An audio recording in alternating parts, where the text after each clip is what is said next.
Doctor Nisha Sharma, botany department, SD government college Beawar. आज मेरा topic है lysogenic cycle of temperate phage. कुछ भोजी कणों का डीएनए जीवाणुओं के जीनोम में संलग्न समाकलित हो जाता है एवं जीवाणु जीनोम के साथ प्रतिकर्तन करता है। इस प्रकार के विभोजी वायरसों को अनुग्रह या संयत जीवाणु भोजी कहते हैं। अतः वे जीवाणु जिनमें विभोजी कण संयत अवस्था में रहते हैं पर पोषी कोशिका को शुरू में ही नष्ट नहीं करते, इनको लाइसोजेनिक जीवाणु भोजी कहते हैं। इन वायरसों के डीएनए के रेप्लिकेशन के पश्चात विभोजी कण नहीं बनते हैं, अर्थात परपोषी जीवाणु कोशिका एवं विभोजी के बीच एक प्रकार का सहजीवी संबंध स्थापित हो जाता है। परंतु जब वायरस और जीवाणु के बीच सहजीवी संबंध समाप्त हो जाता है तो विभोजी लयनकारी चक्र में प्रवेश कर जाता है, अर्थात विभोजी कण अंततः उग्र होकर परपोषी जीवाणु कोशिका को नष्ट कर देते हैं। लाइसोजेनिक जीवाणु भोजी के जनन चक्र की सर्वप्रथम खोज आंद्रे लॉफ 1953 के द्वारा की गई। लाइसोजेनिक कुछ जीवाणु भोजियों के लिए एक वैकल्पिक जीवन चक्र होता है। अर्शेशिया कोलाई में लैम्डा विभोजी इसका उदाहरण होता है।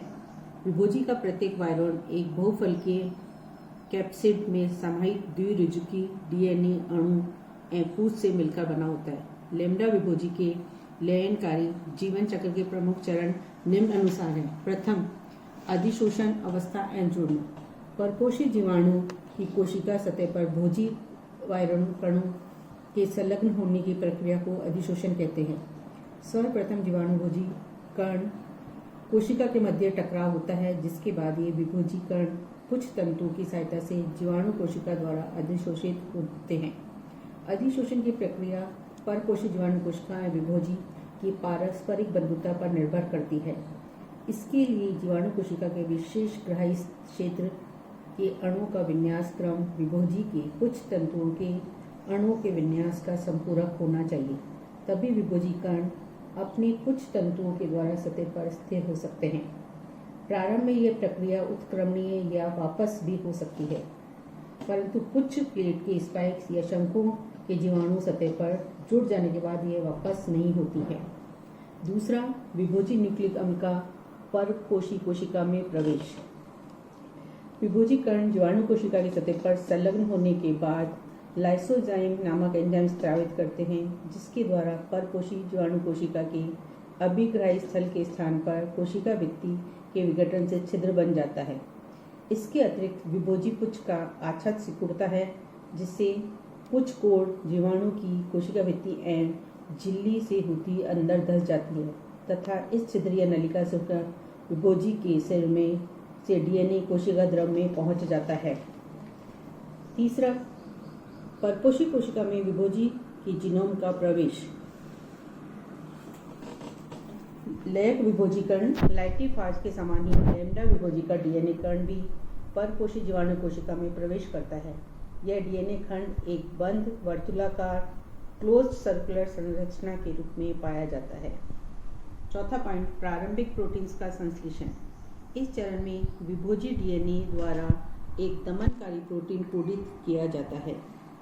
इसके लिए परपोषी कोशिका में मैसेंजर आरएनए के संश्लेषण के लिए पहले कुछ समय लगता है, परंतु यह दमनकारी प्रोटीन लयन प्रक्रिया को कोडित करने के लिए आवश्यक मैसेंजर आरएनए अणुओं का निर्माण नहीं होने देती है। दूसरे शब्दों में, दमनकारी प्रोटीन का निर्माण ही विभोजी वायरस की लाइटिक प्रकृति का निर्धारण करता है। यदि पर्याप्त मात्रा में दमनकारी प्रोटीन उपस्थित होता है तो यह विभोजी जीनों के अनुलेखन का अवरोध कर देता है। परिणाम स्वरूप विभोजी का कोई भी प्रोटीन नहीं बन पाता है एवं परपोषी जीवाणु कोशिका का लयन नहीं होता है। पांचवा, विभोजी डीएनए का समाकलन, इंटीग्रेशन ऑफ फाज डीएनए। इस चरण में विभोजी का डीएनए जीवाणु गुणसूत्र के डीएनए में समाकलित हो जाता है। यह कार्य विभोजी द्वारा निर्मित डीएनए निवेशन एंजाइम द्वारा होता है। इस अवस्था में विभोजी जीनोम को प्रोफाज कहते हैं। विभोजी का डीएनए जीवाणु के गुणसूत्र से एक निश्चित स्थान पर जुड़ता है। संयुक्त होने या जुड़ने से पहले विभोजी एवं जीवाणु के डीएनए खंडित हो जाते हैं, फिर एक व्रंत बनाते हुए संयुक्त हो जाते हैं। अंतिम लयजात अवस्था की प्राप्ति विभोजी संक्रमण के बहुत समय बाद तक भी परपोषी जीवाणु कोशिका जीवित रहती है तथा वृद्धिशील रहती हुई नियमित गुणन करती है। विभोजी डीएनए जीवाणु गुणसूत्र के एक भाग के रूप में प्रतिकर्तन करता है और इस प्रकार जीवाणु की विभोजी डीएनए युक्त नई कोशिकाएं बनती रहती हैं। विभोजी में यदि किसी अवस्था में दमनकारी प्रोटीन रिप्रेशन प्रोटीन अक्रियाशील हो जाती है, जैसे पराबैंगनी प्रकाश अल्ट्रावायलेट लाइट के विकिरण द्वारा प्रोटीएज एंजाइम बनना प्रारंभ हो जाता है, ऐसी अवस्था में विभोजीकरण की विलंबित प्रोटीन्स या लेट प्रोटीन्स बनने लगते हैं और इनसे नए विभोजीकरण निर्मित होते हैं।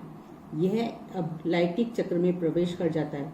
परिणाम स्वरूप परपोषी जीवाणु कोशिका नष्ट हो जाती है। कुछ तथ्यों के आधार पर यह कहा जाता है कि एक दमनकारी जीन परपोषी जीवाणु कोशिका विभोजी वायरस दोनों को नियति का निर्धारण करती है। धन्यवाद।